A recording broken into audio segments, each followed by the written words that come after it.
Welcome life is Sultana kitchen. बिस्मिल्लाहिर्रहमानिर्रहीम। अस्सलाम वालेकुम। आज मैं बना रही हूँ स्पेशल चना चाट। बहुत ही मज़ेदार रेसिपी आप लोगों के लिए लेकर आई हूँ। बहुत ही हेल्दी रेसिपी है। इसको बनाना बहुत ही आसान है और इसके अंदर जो प्रोटीन्स वगैरह हैं वो आपको वाफर मकदार में मिलेंगे। बहुत ही टेस्टी और बहुत ही क्विक रेसिपी आप लोगों के लिए लेकर आई हूँ। तो चलिए इसको जल्दी से बनाना स्टार्ट करते हैं। वीडियो अगर पसंद आए तो लाइक ज़रूर करते जाइएगा।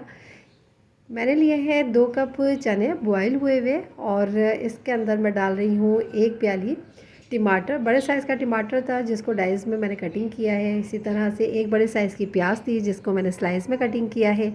1 मैंने खीरा लिया था मीडियम साइज़ का जिसको छिलके समेत मैंने इस तरह से क्यूब्स में कटिंग किया है। इसी तरह इसके अंदर अब मैं डाल रही हूँ बंद गोभी। बंद गोभी का मैंने हाफ़ से हाफ़ फूल लिया है और उसको इस तरह से कटिंग किया है और बहुत ही अच्छा लगेगा ये टेस्ट में। और इसी के साथ ये 2 टेबल स्पून मैं इसके अंदर ले रही हूँ इमली का पल्प और बहुत ही अच्छा टेस्ट आएगा इसका भी। इसी के साथ ही इसके अंदर मैं शामिल करूँगी ग्रीन चटनी जो कि पुदीने, हरे धनिए, ज़ीरे, लहसुन और हरी मिर्चों से बनती है जो हम पकोड़ों से खाते हैं। वही चटनी मैं इसके अंदर यूज़ कर रही हूँ। हाफ़ मैंने लेमन लिया है जिसका जूस मैं इसके अंदर शामिल कर रही हूँ। इसी के साथ ही 2 मैंने बॉयल आलू लिए थे जिसको मैंने क्यूब्स में कटिंग कर लिया है। 2 ही मैंने हरी मिर्चें ली थी, कम या ज़्यादा आप अपने टेस्ट के मुताबिक कर सकते हैं और वो भी मैंने इसमें शामिल कर दिए हैं। इसी के साथ ही इसमें जा रहा है 1 टेबल स्पून चाट मसाला और किसी भी ब्रांड का आप यूज़ कर सकते हैं, होममेड भी यूज़ कर सकते हैं। रेसिपी मेरे चैनल पे मौजूद है।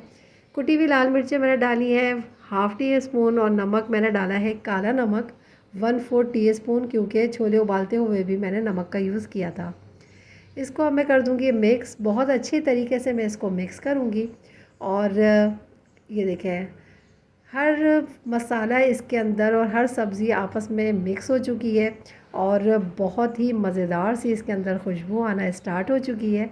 बहुत ही ज़बरदस्त, बहुत ही क्विक और बहुत ही हेल्दी चाट हमारी बनके जल्दी से तैयार है।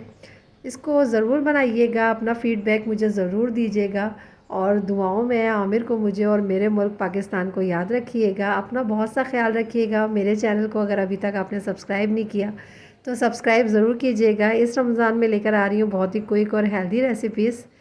मिलूँगी इंशाल्लाह एक और हेल्दी रेसिपी के साथ। अल्लाह हाफ़िज़।